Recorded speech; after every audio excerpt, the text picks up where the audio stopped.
Rich dad poor dad, पहला अध्याय।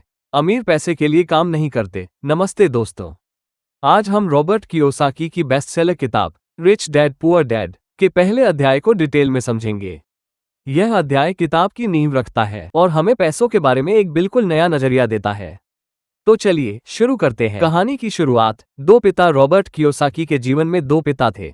Poor dad, उनके असली पिता, जो एक पढ़े लिखे इंसान थे और सरकारी नौकरी करते थे। वे हमेशा पैसों की कमी से जूझते रहते थे और उनका मानना था कि पैसा बुराई की जड़ है। रिच डैड, उनके दोस्त के पिता, जो एक सफल बिजनेसमैन और इन्वेस्टर थे।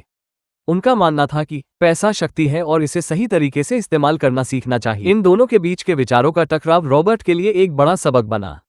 उन्होंने महसूस किया कि अमीर बनने के लिए सिर्फ हार्ड वर्क नहीं, बल्कि सही फाइनेंशियल एजुकेशन और माइंडसेट की जरूरत होती है। मुख्य सीख, अमीर पैसे के लिए काम नहीं करते। रिच डैड ने रॉबर्ट को सिखाया कि अमीर लोग पैसे के लिए काम नहीं करते, बल्कि वे पैसे को अपने लिए काम करवाते हैं। ये सीख उन्होंने एक छोटे से प्रैक्टिकल एक्सपीरियंस से दी। रॉबर्ट और उनके दोस्त माइक की कहानी। रॉबर्ट और माइक ने रिच डैड के लिए काम करना शुरू किया। उन्हें सिर्फ 10 सेंट प्रति घंटा मिलता था, जो बहुत कम था। एक दिन निराश होकर रॉबर्ट ने रिच डैड से शिकायत की।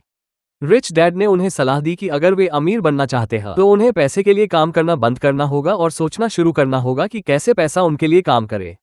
रिच डैड ने उन्हें एक सबक सिखाया, अगर तुम पैसे के लिए काम करते रहोगे तो तुम हमेशा गरीब ही रहोगे, लेकिन अगर तुम पैसे को अपने लिए काम करवाना सीख जाओ। क्यों ये सीख जरूरी है? गरीब और मिडिल क्लास का माइंडसेट, ज्यादातर लोग स्कूल जाते हैं, नौकरी पाते हैं और फिर पैसे कमाने के लिए कड़ी मेहनत करते हैं, लेकिन वे यह नहीं सीखते कि पैसे को कैसे इन्वेस्ट किया जाए। नतीजा ये होता है कि वे हमेशा पैसे की तंगी से जूझते रहते हैं। अमीरों का माइंडसेट, अमीर लोग पैसे को अपने लिए काम करवाते हैं। वे एसेट्स जैसे रियल एस्टेट, स्टॉक्स, बिजनेस खरीदते हैं जो उनके लिए पैसा कमाते हैं। इस तरह वे फाइनेंशियल फ्रीडम हासिल करते हैं। एक महत्वपूर्ण सवाल, एसेट्स और लायबिलिटीज क्या है? रिच डैड ने रॉबर्ट को समझाया कि अमीर बनने के लिए एसेट्स और लायबिलिटीज का फर्क समझना बहुत जरूरी है। एसेट्स वो चीजें जो आपकी जेब में पैसा डालती हैं, जैसे real estate, stocks, business. Liabilities वो चीजें जो आपके पैसे खींचती हैं, जैसे loan, credit card, debt. Rich dad का कहना था कि अमीर लोग एसेट्स खरीदते हैं, जबकि गरीब और मिडिल क्लास लायबिलिटी। यही वजह है कि अमीर और अमीर होते जाते हैं और गरीब और गरीब। अंत में एक जरूरी सवाल दोस्तों, अगर आप ये जानना चाहते हैं कि कैसे आप एसेट्स खरीद सकते हैं और लायबिलिटीज से कैसे बच सकते हैं, तो ये जानने के लिए अगले अध्याय का इंतजार करें, क्योंकि अगले अध्याय में हम गहराई से समझेंगे कि कैसे आप अपने फाइनेंशियल स्टेटमेंट को बेहतर बना सकते हैं और फाइनेंशियल फ्रीडम की ओर कदम बढ़ा सकते हैं। तो क्या आप तैयार हैं ये सीखने के लिए कि कैसे आप अपने पैसे को अपने लिए काम करवा सकते हैं? अगर हाँ, तो अगले अध्याय के लिए बने रहें। याद रखें, अमीर बनने का पहला कदम यह है कि आप पैसे के लिए काम करना बंद करें और पैसे को अपने लिए काम करवाना शुरू करें। रिच डैड पुअर डैड के दूसरे अध्याय को डिटेल में समझेंगे।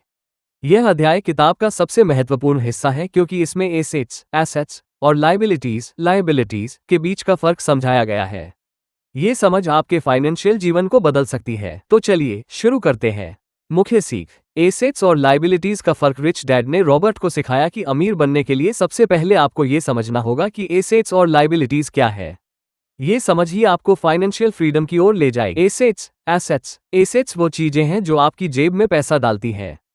उदाहरण, रियल एस्टेट जो किराए से इनकम देता है, स्टॉक्स या म्यूचुअल फंड्स जो डिविडेंड देते हैं, बिजनेस जो आपके बिना काम किए पैसा कमाता है, बौद्धिक संपदा जैसे किताबें, पेटेंट। लायबिलिटीज वो चीजें हैं जो आपकी जेब से पैसा निकालती हैं। उदाहरण, कार लोन या home loan, credit card, debt. ऐसी चीजें जिनका रखरखाव महंगा है, जैसे महंगी गाड़ियां। गरीब और अमीर का फर्क। रिच डैड के अनुसार गरीब और मिडिल क्लास लोग लायबिलिटीज खरीदते हैं और उन्हें एसेट्स समझते हैं, जबकि अमीर लोग एसेट्स खरीदते हैं जो उनके लिए पैसा कमाते हैं। गरीब और मिडिल क्लास का कैश फ्लो, उनकी इनकम सीधे खर्चों और लायबिलिटीज में चली जाती है।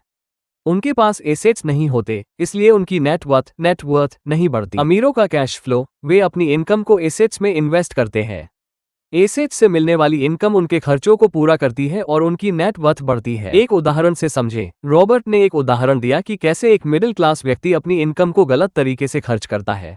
वो एक नई कार खरीदता है और उसे एसेट समझता है, लेकिन वास्तव में कार एक लायबिलिटी है क्योंकि उसका रखरखाव, ईंधन और इंश्योरेंस महंगा होता है। इस तरह उसकी इनकम कार में फंस जाती है और उसकी नेटवर्थ नहीं बढ़ती। जबकि अमीर व्यक्ति अपनी इनकम को रियल एस्टेट या स्टॉक्स में इन्वेस्ट करता है। ये एसेट्स उसके लिए पैसा कमाते हैं, जिससे उसकी नेटवर्थ बढ़ती है। क्यों ये सीख जरूरी है? ये सीख आपको ये समझने में मदद करती है कि कैसे आप अपने पैसे को सही जगह इन्वेस्ट कर सकते हैं। अगर आप एसेट्स खरीदते हैं तो आपकी इनकम बढ़ती है और आप फाइनेंशियल फ्रीडम हासिल कर सकते हैं।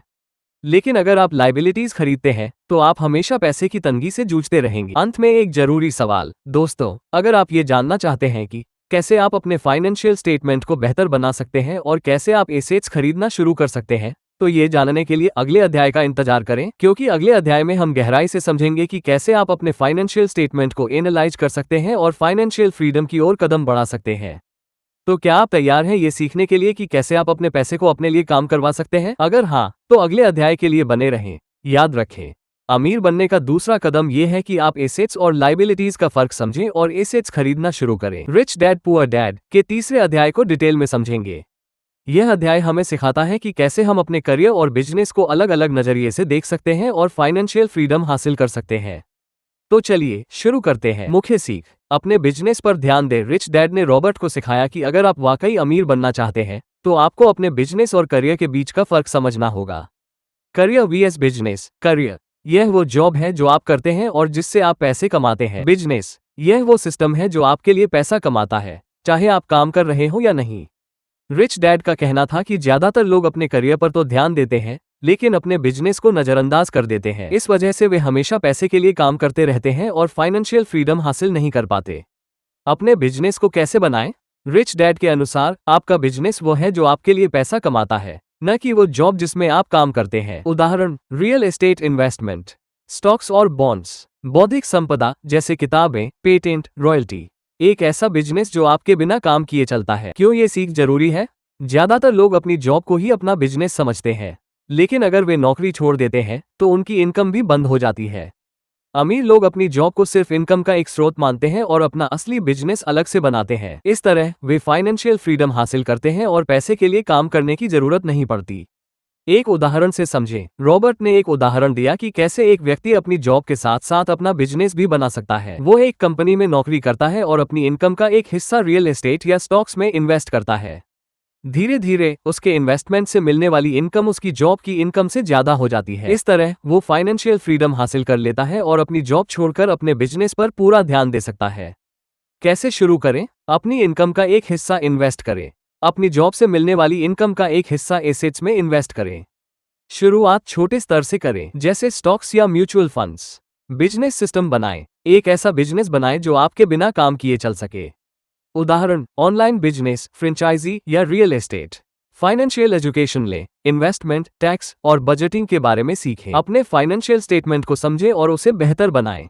अंत में एक जरूरी सवाल दोस्तों, अगर आप ये जानना चाहते हैं कि कैसे आप टैक्स के नियमों को समझकर अपनी इनकम को बचा सकते हैं और कैसे अमीर लोग टैक्स का फायदा उठाते हैं, तो ये जानने के लिए अगले अध्याय का इंतजार करें, क्योंकि अगले अध्याय में हम गहराई से समझेंगे कि कैसे टैक्स का ज्ञान आपको फाइनेंशियल फ्रीडम की ओर ले जा सकता है। तो क्या आप तैयार हैं ये सीखने के लिए कि कैसे आप टैक्स के नियमों को अपने फायदे के लिए इस्तेमाल कर सकते हैं? अगर हाँ, तो अगले अध्याय के लिए बने रहें। रिच डैड पुअर डैड के चौथे और आखिरी अध्याय को डिटेल में समझेंगे। यह अध्याय हमें टैक्स के इतिहास और अमीर लोगों के टैक्स से जुड़े रहस्यों के बारे में बताता है। साथ ही हम इस अध्याय के अंत में कुछ ऐसे सुझाव भी देंगे जो आपको इस किताब की जानकारी को अपने जीवन में उपयोग करने में मदद करेंगे। तो चलिए शुरू करते हैं। मुख्य सीख, टैक्स का इतिहास और अमीरों की पावर। रिच डैड ने रॉबर्ट को सिखाया कि टैक्स सिर्फ पैसे निकालने का जरिया नहीं है, बल्कि यह अमीर और गरीब के बीच का फर्क बढ़ाने का एक टूल भी है। अमीर लोग टैक्स के नियमों को समझकर उनका फायदा उठाते हैं, जबकि गरीब और मिडिल क्लास टैक्स के बोझ तले दबे रहते हैं। टैक्स का इतिहास, टैक्स की शुरुआत इंग्लैंड और अमेरिका में हुई थी। शुरुआत में टैक्स सिर्फ अमीर लोगों पर लगाया जाता था, लेकिन धीरे धीरे सरकार ने टैक्स को सभी लोगों पर लागू कर दिया, खासकर मिडिल क्लास और गरीबों पर। अमीर लोग टैक्स से कैसे बचते हैं? अमीर लोग टैक्स के नियमों को समझते हैं और उनका फायदा उठाते हैं। वे अपनी इनकम को एसेट्स में इन्वेस्ट करते हैं जो टैक्स फ्री या कम टैक्स वाले होते हैं। उदाहरण, रियल एस्टेट इन्वेस्टमेंट से मिलने वाली इनकम पर टैक्स कम लगता है। बिजनेस खर्चों को टैक्स डिडक्टेबल बनाया जा सकता है। क्यों ये सीख जरूरी है? ज्यादातर लोग टैक्स के बारे में नहीं सोचते और अपनी इनकम का एक बड़ा हिस्सा टैक्स में दे देते हैं। अगर आप टैक्स के नियमों को समझते हैं तो आप अपनी इनकम को बचा सकते हैं और उसे एसेट्स में इन्वेस्ट कर सकते हैं। इस तरह आप फाइनेंशियल फ्रीडम हासिल कर सकते हैं। एक उदाहरण से समझें। रॉबर्ट ने एक उदाहरण दिया कि कैसे एक अमीर व्यक्ति टैक्स के नियमों का फायदा उठाता है। वो अपनी इनकम को रियल एस्टेट में इन्वेस्ट करता है। रियल एस्टेट से मिलने वाली इनकम पर टैक्स कम लगता है। इस तरह वो अपनी इनकम का एक बड़ा हिस्सा टैक्स में देने से बच जाता है, जबकि एक मिडिल क्लास व्यक्ति अपनी इनकम का एक बड़ा हिस्सा टैक्स में दे देता है। उसके पास इन्वेस्ट करने के लिए पैसे नहीं बचते। इस तरह वो हमेशा पैसे की तंगी से जूझता रहता है। कैसे शुरू करें? टैक्स के नियमों को समझें, टैक्स डिडक्शन और टैक्स फ्री इनकम के बारे में जानें। अपने फाइनेंशियल एडवाइजर से सलाह लें। एसेट्स में इन्वेस्ट करें। रियल एस्टेट, स्टॉक्स और बिजनेस में इन्वेस्ट करें। इन एसेट्स से मिलने वाली इनकम पर टैक्स कम लगता है। बिजनेस खर्चों को टैक्स डिडक्टेबल बनाएं। अपने बिजनेस के खर्चों को टैक्स डिडक्टेबल बनाएं, जैसे ट्रैवल, ऑफिस का खर्च और ट्रेनिंग। अंत में कुछ सुझाव। फाइनेंशियल एजुकेशन लें। पैसे के बारे में सीखना कभी बंद न करें। इन्वेस्टमेंट, टैक्स और बजटिंग के बारे में जानें। एसेट्स खरीदें। अपनी इनकम का एक हिस्सा एसेट्स में इन्वेस्ट करें, जैसे रियल एस्टेट, स्टॉक्स और बिजनेस। लायबिलिटीज से बचें। ऐसी चीजें खरीदने से बचें जो आपकी जेब से पैसा निकालती हैं, जैसे महंगी गाड़ियां और credit card debt. Business system बनाएं। एक ऐसा बिजनेस बनाएं जो आपके बिना काम किए चल सके। टैक्स के नियमों को समझें। टैक्स डिडक्शन और टैक्स फ्री इनकम के बारे में जानें और उनका फायदा उठाएं। अंतिम संदेश। दोस्तों, रिच डैड पुअर डैड की जानकारी को अपने जीवन में उपयोग करके आप फाइनेंशियल फ्रीडम हासिल कर सकते हैं।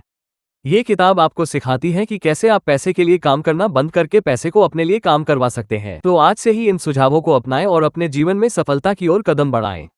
याद रखें, अमीर बनने का रहस्य यह है कि आप पैसे के लिए काम करना बंद करें और पैसे को अपने लिए काम करवाना शुरू करें। मेरे प्यारे दोस्तों, अगर आपको यह वीडियो पसंद आया हो तो इसे लाइक करें, सब्सक्राइब करें और कमेंट करके बताएं कि आपको क्या सीखने को मिला।